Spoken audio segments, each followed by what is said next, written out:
আমি পবিত্র কোরআন কারীম থেকে যে আয়াতটা উত্থাপন করেছি, আমি এইটার বাংলা তর্জমা এবং এর পাশাপাশি আমি সামান্য কিছুক্ষণ, এই কয়েক মিনিটের জন্য অল্প কথায় আমি আমার বক্তব্যকে এটাকে বোঝানোর জন্য আমার যেটুকু প্রয়োজন, আমি প্রয়োজনীয় কথাটা বলে আমরা দোয়ায় শরীক হব। আল্লাহ পাক বলেন যে কুল হাল ইয়াস্তাউবিল লাযিনা ইয়ালামুন ওয়াল লাযিনা লা ইয়ালামুন। বলতেছেন হে রাসূল, আপনি বলুন যে ব্যক্তি জানে আর যে ব্যক্তি জানে না, এরা কি কখনো সমান? তো বলা হচ্ছে যে না, কখনোই সমান না। যে জানে তার একটা বৈশিষ্ট্য, যে জানে না সে বৈশিষ্ট্য থেকে সে দূরে থাকে।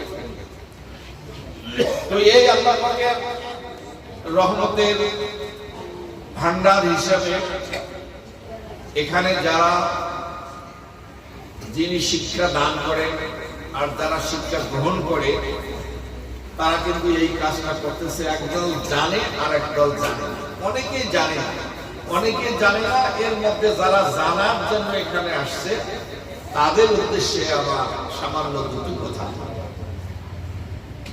এর মধ্যে হলো, তোমরা যে বয়সের ছোট ছোট ছেলে মেয়েরা আসো, তোমরা হয়তো কথাটা বুঝবে কিনা জানি না।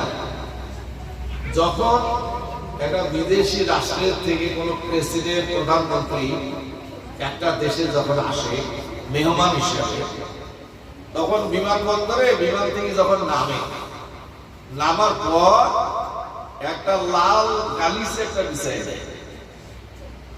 মানে বিমান থেকে নামার পর লাল গালিচা বিছাই দিল, একটা কার্পেট জাতীয় কার্পেট, একটা এই কার্পেটটা বিছাই দিল সম্মানার্থে।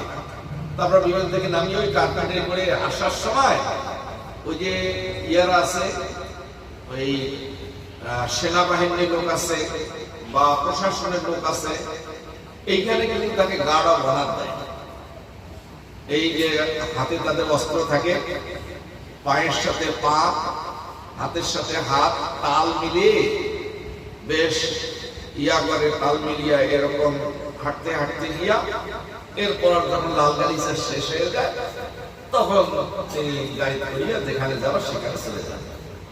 তাই এই যে সম্মানটা দেয়, তাই এটা হলো একটা রাষ্ট্রের অতিথি হিসাবে একটা রাষ্ট্র একটা কিসের দেয়, একটা কার্পেট। কিন্তু আল্লাহ রাসূল আমাদেরকে বলেছেন যে যখন দ্বীনে এলেম শিক্ষা করার জন্য, দ্বীনে এলেম কোরআনের কথা, দ্বীনে এলেম মানে হলো কোরআনের কথা, হাদিসের কথা। কোরআন এবং হাদিস এর থেকে শিক্ষা অর্জনের জন্য যখন কোন ছেলে বা মেয়ে যখন এভাবে ওই প্রতিষ্ঠানের দিকে আসে, তখন ফেরেশতারা করে কি, ফেরেশতারা তাদের পাখা, ফেরেশতাদের কিন্তু পাখা আছে। হযরত জিবরাইল আলাইহিস সালামের তার 600 পাখা আছে তার দেহে। এর এগুলার এত গতি, তোমরা হয়তো অনেকে জানো কি জানো না জানি না, যে আলোর গতি হলো 1 সেকেন্ডে 1,86,000 বর্গ মাইল। এটা কি বোঝো তোমরা? বুঝবে না মনে হয়, তো মানে আলোর গতি, আলোর যে গতি, মনে করো এইখানে যে বাল্বটা জ্বলতেছে, এর কিন্তু একটা সুইচ কিন্তু আছে। এক জায়গায় সুইচটা দিলে সাথে সাথে কি হয়, এই আলোটা কিন্তু জ্বলিয়ে ওঠে। তো এইরকম একটা সুইচ যদি এখানে থাকে আর 1,86,000 বর্গ মাইল দূরে যদি বাল্ব থাকে, তাহলে এইটা সুইচটা টিপার 1 সেকেন্ড পরে ওই লাইটটা আলো জ্বলিয়ে ওঠে। এইটা হলো আলোর গতি, মানে এত গতি। কিন্তু ফেরেশতাদের যে পাখা আছে, এগুলা তার থেকে কোনো তুলনাহীন, এত গতি সম্পন্ন ফেরেশতারা।